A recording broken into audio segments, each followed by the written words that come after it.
Good morning my dear students. ఈరోజు వచ్చేసి second previous పేపర్లో బిట్స్ డిస్కస్ చేద్దాము.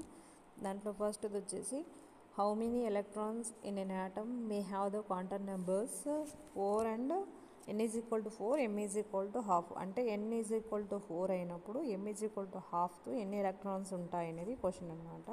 ఇక్కడ first n is equal to 4 అంటే ఏంటి? సో సిస్టంలో మనకు ఎన్ని ఎలక్ట్రాన్స్ ఉన్నాయి, ఇది న్యూక్లియస్ అయితే ఇది first cell, second cell, third cell, fourth cell, ఇలా 4 సెల్స్ ఉంటాయి. ఈ 4 సెల్స్లో m is equal to half అంటే ఇక్కడ m అనేది స్పిన్ క్వాంటమ్ నెంబర్ మైనస్ హాఫ్తో ఎన్ని ఎలక్ట్రాన్స్ ఉన్నాయని.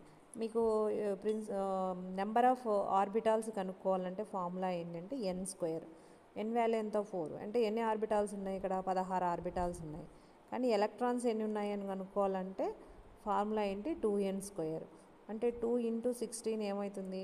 2 ఇంటూ 16 32 అవుతుంది.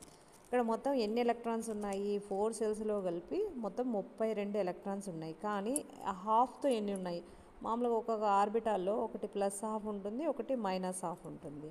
సో మైనస్ హాఫ్తో ఎన్ని ఉంటాయి అంటే 32 ఎలక్ట్రాన్లో 16 ప్లస్ హాఫ్ ఉంటే 16 మైనస్ హాఫ్తో ఉంటాయి.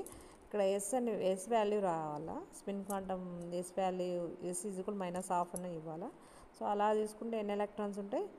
16 ఎలక్ట్రాన్స్ ఉంటాయి. Only n is equal to 4 అయినప్పుడు ఎన్ని ఎలక్ట్రాన్స్ ఉంటాయి అన్నప్పుడు మాత్రం 32 రాయాలా. ఇక్కడ S is equal to half minus హాఫ్తో ఎన్ని ఎలక్ట్రాన్స్ ఉన్నాయంటే 16 electron is the correct answer. So next question వచ్చేసి Balmer series of hydrogen atom correspond to which spectral region. ఇది బామర్ సిరీస్ వచ్చేసి విజిబుల్ స్పెక్ట్రంలో ఎక్స్ప్లెయిన్ చేస్తుంది. సో ఇది ఆన్సర్ అవుతుంది. Next question, the electronic configuration of the copper atom violates which principle అన్నారు. ఇక్కడ copper atom electronic configuration, copper atomic number ఎంత? 29.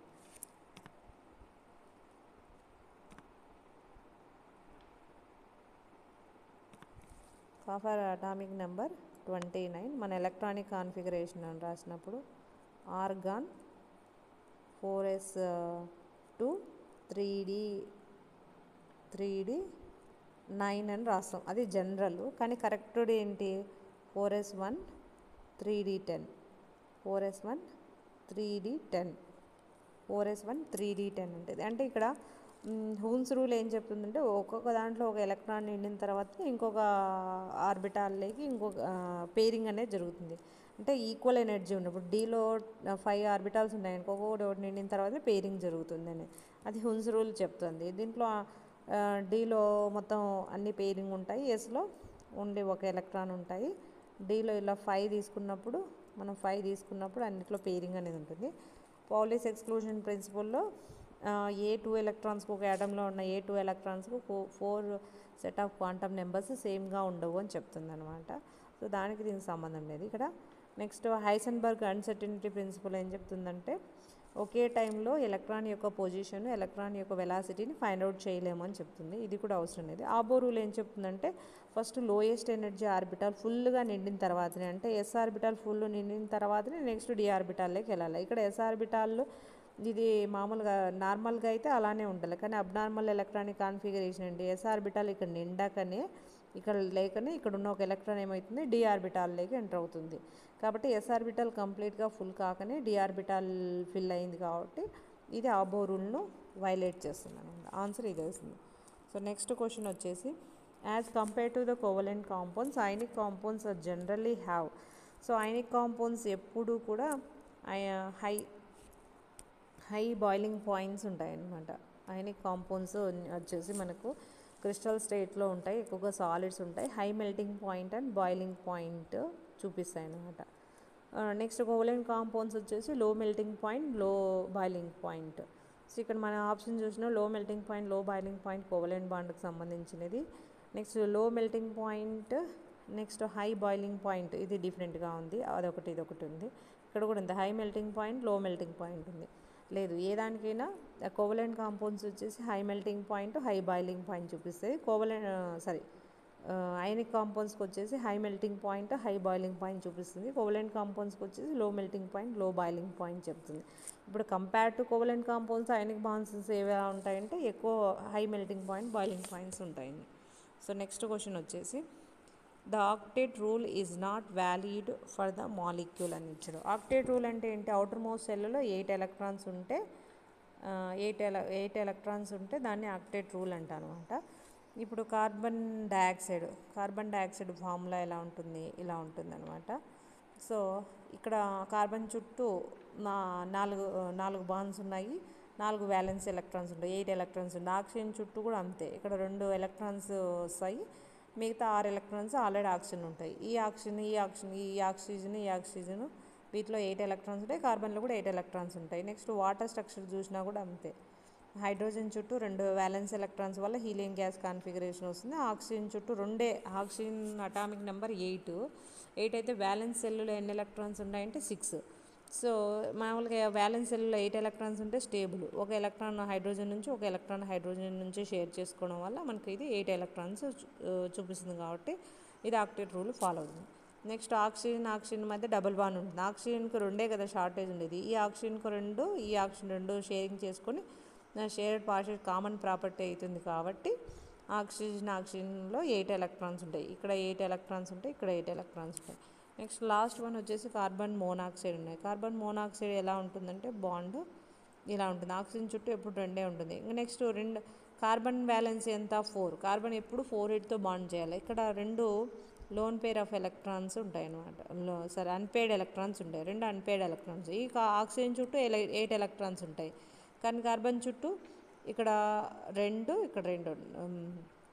4 5 6 ఉంది. ఇక్కడ పేరింగ్ జరగలేదు కాబట్టి సింగిల్గా ఎంచుకోవాలి. ఇక్కడ బాండ్ ఉంది కాబట్టి 4 ఎలక్ట్రాన్స్గా తీసుకోవాలా. కాబట్టి ఆ కార్బన్ చుట్టూ ఇక్కడ ఎన్ని ఎలక్ట్రాన్స్ ఉన్నాయి? 6 ఎలక్ట్రాన్సే ఉన్నాయి. కాబట్టి ఇది ఆక్టేట్ రూల్ ఏ కాంపౌండ్లో వైలేట్ అవుతుందంటే కార్బన్ మోనాక్సైడ్లో వైలేట్ అవుతుంది అనమాట.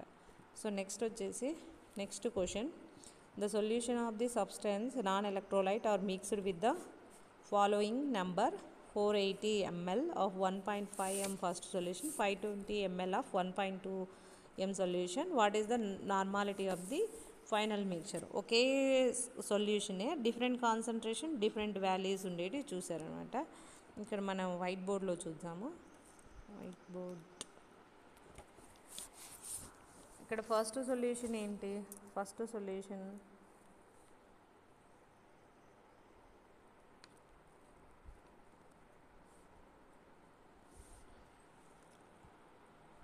ఓకే, ఫస్ట్ సొల్యూషన్ రావట్లేదు.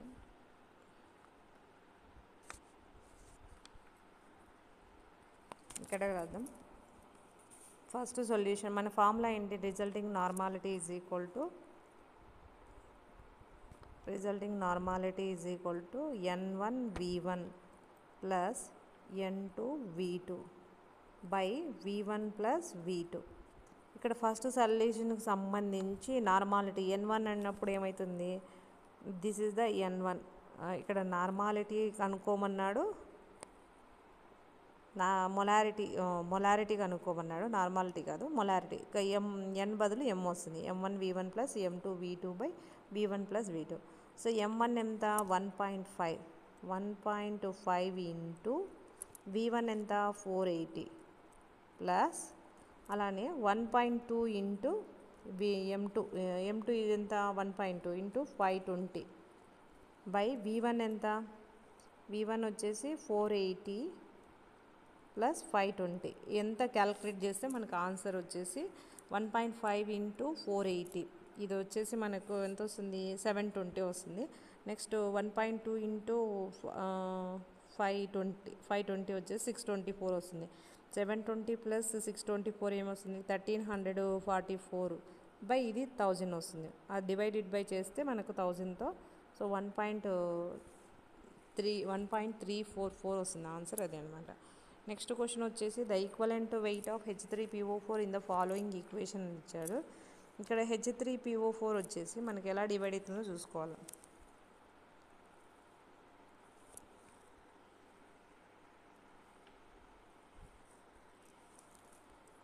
H3PO4 వచ్చేసి ఇట్లా ఉంది.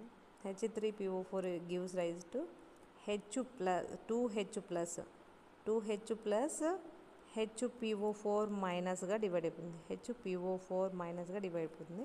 ఇక్కడ ఎన్ని H ప్లస్ అయాన్స్ రిలీజ్ చేస్తుంది? 2H plus. ఇది calcium hydroxide calcium 2 plus 2OH మైనస్గా డివైడ్ అయిపోతుంది. ఈ 2OH మైనస్ ఇక్కడ calcium Ca2 plus HPO4 2 minus ఉంటుంది. ఇక్కడ రెండు హైడ్రోజన్స్ రిమూవ్ అయినాయి కాబట్టి రెండు నెగిటివ్ చేస్తుంది. కాబట్టి కాల్షియం CaHPO4 అనే మాలిక్యూల్ ఫామ్ అవుతుంది. ఇది కంబైండ్ అయ్యి ఏమవుతుంది? CaHPO4 ఫామ్ అవుతుంది. ఇక్కడ 2H ప్లస్ 2OH కంబైండ్ ఏమవుతుంది? 2 మాలిక్యూల్స్ ఆఫ్ వాటర్ ఫామ్ అవుతుంది. ఇక్కడ మనకి ఈక్వలెంట్ వెయిట్ కనుక్కోవాలి అంటేనే weight by molecular weight by number of H plus ions are transferred or number of electrons are transferred. ఇక్కడ ఎన్ని H ప్లస్ అయాన్స్ ట్రాన్స్ఫర్ అయినాయి? 2H plus కాబట్టి m/2 ఈజ్ ద ఆన్సర్. ఒక H ప్లస్ ట్రాన్స్ఫర్ అయితే 1 అని రాయొచ్చు. ఇక్కడ 2 transfer అయ్యాయి కాబట్టి m/2 is the correct answer అనమాట. ఈక్వలెంట్ వెయిట్ మనకు H3PO4 మాలిక్యులర్ వెయిట్ 98/2 అంటే 49 వస్తుంది. కానీ మనకి ఫార్ములా రూపంలో ఇచ్చినారు కాబట్టి ఇది రాయాలన్నమాట ఆన్సర్. నెక్స్ట్ క్వశ్చన్ వచ్చేసి ద నార్మాలిటీ ఆఫ్ 4% అని ఇచ్చాడు. 4% అంటే mass by volume NaOH solution is అన్నాడు. అంటే 4 grams of NaOH dissolved in 100 ml of water అనమాట. ఇంకా normality is equal to formula ఏంటి? Normality is equal to N is equal to weight by gram equivalent weight into 1/V in litres అని రాయొచ్చు. లీటర్స్లో ఇచ్చే ఒకవేళ మనకు మిల్లీ లీటర్లు అయితే 1000/V ఇన్ ml అని రాసుకోవచ్చు. ఇక్కడ ఏంటి మనం 1000/V ఇన్ ml అని రాసుకున్నాం, మిల్లీ లీటర్లో తీసుకున్నాం. వెయిట్ ఎంత? 4% అంటే ఏంటి? 4 grams of NaOH dissolved in 100 ml of water. కాబట్టి వెయిట్ ఏమొస్తుంది? 4 grams వస్తుంది. NaOH గ్రామ్ మాలిక్యులర్ వెయిట్ వచ్చేసి 40. మీరు ఈ గ్రామ్ మాలిక్యులర్ వెయిట్స్ క్యాలిక్యులేట్ చేయడం నేర్చుకోవాలన్నమాట. 1000/NmLలో 100 mlలో కదా డిజాల్వ్ అయింది 100. సో 100 1 జా 100 10 జా. సో 4 into 10 ఏమవుతుంది? 40. 40/40 ఏమవుతుంది? 1. సో ఆన్సర్ వచ్చేసి 1.1N or 1.0N is the answer అనమాట. సో నెక్స్ట్ వచ్చేసి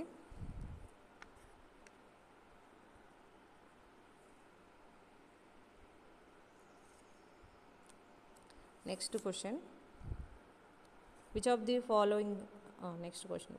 following cannot function as both Bronsted acid and base? మీకు ఫస్ట్ ఇది ఆన్సర్ చేయాలంటే Bronsted acid and base అంటే ఏంటో తెలియాలి. Bronsted acid అంటే ఏంటి? ప్రోటాన్ డోనార్ని చేయమంటారు, డొనేట్ చేసేదాన్ని ఏమంటారు? యాసిడ్ అంటారు. బేస్ ఏమవుతుంది? ప్రోటాన్ యాక్సెప్టర్, ప్రోటాన్ తీసుకునేదాన్ని ఏమంటారు? ప్రోటాన్ బేస్ అంటారు. Bronsted లౌరీ బేస్ అంటాం అనమాట. ఇక్కడ ప్రోటాన్ ఇస్తూ ప్రోటాన్ను తీసుకుంటే అది బ్రాన్స్టెడ్ యాసిడ్గా పనిచేస్తుంది, బ్రాన్స్టెడ్ బేస్గా పనిచేస్తుంది. ఈ మాలిక్యూల్లో ఏది రెండు ఇవ్వడం తీసుకోవడం జరుగుతుందో చూద్దాం.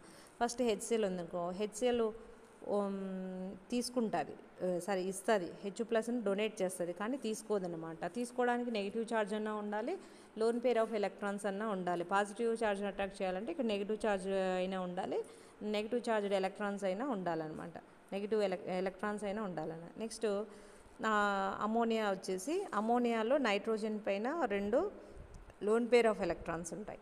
కాబట్టి ఇది ప్రోటాన్స్ను తీసుకోగలదు, అంటే ప్రోటాన్ని యాక్సెప్టర్గా చేస్తుంది కాబట్టి బేస్గా యాక్ట్ చేస్తుంది. హైడ్రోజన్స్ ఉన్నాయి కాబట్టి హైడ్రోజన్ని ఇస్తుంది, కాబట్టి ఇది బ్రాన్స్టెడ్ యాసిడ్గా వర్క్ చేస్తుంది, బ్రాన్స్టెడ్ బేస్గా యాక్ట్ చేస్తుంది. ఇక్కడ HSO4 ఉంది, ప్రోటాన్ను తీసుకోగలదు, నెక్స్ట్ ప్రోటాన్ను ఇవ్వగలదు అనమాట. కాబట్టి ఇది కూడా యాసిడ్ అండ్ బేస్గా వర్క్ చేస్తుంది. ఇక్కడ HCO3 ఉంది, ఇది కూడా అంతే, ప్రోటాన్ను ఇవ్వగలదు, నెగిటివ్ ఛార్జ్ ఉంది కాబట్టి ప్రోటాన్ను తీసుకోగలదు అనమాట. కాబట్టి NH3 HSO4 మైనస్ HCO3 ఇవన్నీ కూడా ప్రోటాన్ను ఇస్తాయి, ప్రోటాన్ను తీసుకుంటాయి అన్నమాట. కాబట్టి మనకి ఇక్కడ ఏది ఫంక్షన్ కాదు అన్నప్పుడు ఆన్సర్ ఏంటవుతుంది? HCl ఈజ్ ద ఆన్సర్ అనమాట. So HCl is the answer. HCl only it is acts as the Bronsted Lowry acid, not a base అనమాట. మిగతా అవన్నీ కూడా రెండింటికి యాక్ట్ చేస్తున్నాను. నెక్స్ట్ క్వశ్చన్ వచ్చేసి which of the following will make a basic buffer? ఇక్కడ బఫర్గా యాక్ట్ చేయాలంటే ఏదైనా, ఇప్పుడు యాసిడిక్ బఫర్ అనుకో వీక్ యాసిడ్ ఉండాలా, దానికి సంబంధించిన సాల్ట్ ఉండాలా. బేసిక్ బఫర్ అనుకో వీక్ బేస్ ఉండాలా, దానికి సంబంధించిన సాల్ట్ ఉండాలి. ఇప్పుడు ఈ నాలుగిట్లో చూసినప్పుడు మనకు వీక్ బేస్ దేంట్లో ఉందో చూద్దాం అనమాట. ఫస్ట్ హెచ్సిఎల్ ఇన్నాడు, ఇవన్నీ strong acids, NaOH strong base, acetic acid weak acid. కాబట్టి మనం ఇట్లా చూసుకున్నప్పుడు లేదు. నెక్స్ట్ ఇక్కడ చూసుకున్నాం అనుకో, ఫస్ట్ NH4OH ఇది వీక్ బేస్ అనమాట. నెక్స్ట్ ఇదేంటి అసిటిక్ యాసిడ్, కాబట్టి ఇది మనకు వీక్ యాసిడ్. సో NaOH వచ్చేసి స్ట్రాంగ్ బేస్ అనమాట. మనకి ఇక్కడ వీక్ బేస్ ఎక్కడ ఉంది? ఫస్ట్ ఆప్షన్, సెకండ్ ఆప్షన్లో వీక్ బేస్ ఉందన్నమాట. సో వీక్ బేస్ మనకు బేసిక్ బఫర్ అన్నప్పుడు వీక్ బేస్ ఉండాలి, అసిడిక్ బఫర్ అయినప్పుడు వీక్ యాసిడ్ ఉండాలి. వీక్ యాసిడ్కి ఎగ్జాంపుల్ అసిడిక్ యాసిడ్ ఉండాలి. అట్లా చూసుకోండి. ఇప్పుడు మనకు బేసిక్ బఫరే అడిగాడు కాబట్టి వీక్ బేస్ ఏముందో చూసుకోవాలి. అమోనియం హైడ్రాక్సైడ్ ఉంది. సో సాల్ట్ ఎలా ఫామ్ కావాలంటే స్ట్రాంగ్ యాసిడ్తో ఫామ్ కావాలి. రెండిట్లో స్ట్రాంగ్ యాసిడ్ ఉంది, హెచ్సిఎల్ ఉంది. సో ఇక్కడ మనకు ఈ బేస్తో యాసిడ్ రియాక్ట్ అయితే సాల్ట్ ఫామ్ అవుతుంది. సాల్ట్ ఫామ్ అయినా కూడా వీక్ బేస్ ఉండాలి. అప్పుడు దీంతో మన యాసిడ్తో పోల్చినప్పుడు బేస్ ఎక్కువగా ఉండాలి. ఇక్కడ చూడండి, సెకండ్ ఆప్షన్లో 100 ml హెచ్సిఎల్ ఉంది, 100 ml అమోనియం హైడ్రాక్సైడ్ ఉంది. అప్పుడు అమోనియం క్లోరైడ్ అనేది సాల్ట్ ఫామ్ అవుతుంది. ఇంకా అక్కడ వీక్ బేస్ మిగలదన్నమాట. అమోనియం హైడ్రాక్సైడ్ అనేది ఉండదు, మొత్తం అమోనియం క్లోరైడ్గా కన్వర్ట్ అవుతుంది. వీక్ బేస్ అమోనియం హైడ్రాక్సైడ్ అనేది ఉండదు. ఇక్కడ చూసినప్పుడు 200 ml ammonium hydroxide, 100 ml HCl ఉంది. ఇక్కడ 100 mlకు మనకు సాల్ట్ ఫామ్ అయ్యి 100 ml యూజ్ చేస్తే అప్పుడు అమోనియం క్లోరైడ్ ఫామ్ అయ్యి ఇంకా 100 ml యాజ్ ఇట్ ఈజ్గా అమోనియం హైడ్రాక్సైడ్ అనేది ఉంటుంది. అంటే ఇక్కడ వీక్ బేస్ ఉంది, వీక్ బేస్ స్ట్రాంగ్ యాసిడ్తో రియాక్ట్ అయినప్పుడు ఫామ్ అయిన సాల్ట్ ఉంది. కాబట్టి ఇది మనకు వీక్ బేస్ అనేది ఫామ్ చేయగలదు అనమాట. That is the first is the answer అనమాట. సో నెక్స్ట్ క్వశ్చన్ వచ్చేసి, hydrogen gas is not liberated when the following metal is added to dilute HCl. ఇప్పుడు మీరు ఇది చూడాలి అంటే ఫస్ట్ మీరు ఎలక్ట్రోకెమికల్ సిరీస్ ఆర్డర్ చూడాలి. అంటే ఏంటి, అన్ని మెటల్స్ కానీ ఎలిమెంట్స్ కానీ ఒక ఆర్డర్లో అరేంజ్ చేసినాం. ఆక్సిడేషన్ పొటెన్షియల్ ఈ డిక్రీజింగ్ ఆర్డర్, అంటే రిడక్షన్ పొటెన్షియల్ ఇంక్రీజింగ్ ఆర్డర్లో అరేంజ్ చేశారనమాట. సో ఇక్కడ ఫస్ట్ లిథియం వస్తుంది. మనకున్న మెటల్స్ నేను ఇక్కడ రాసాను, అన్నీ రాయలేం కాబట్టి ఫస్ట్ వచ్చేసి లిథియము కొన్ని రాస్తాను. Next potassium, calcium, sodium, magnesium వస్తుంది. మెగ్నీషియం తర్వాత aluminium, zinc, iron, tin, lead, copper, silver, chlorine, gold and fluorine వస్తుంది అనమాట. ఇక్కడ మీరు చూసుకున్నప్పుడు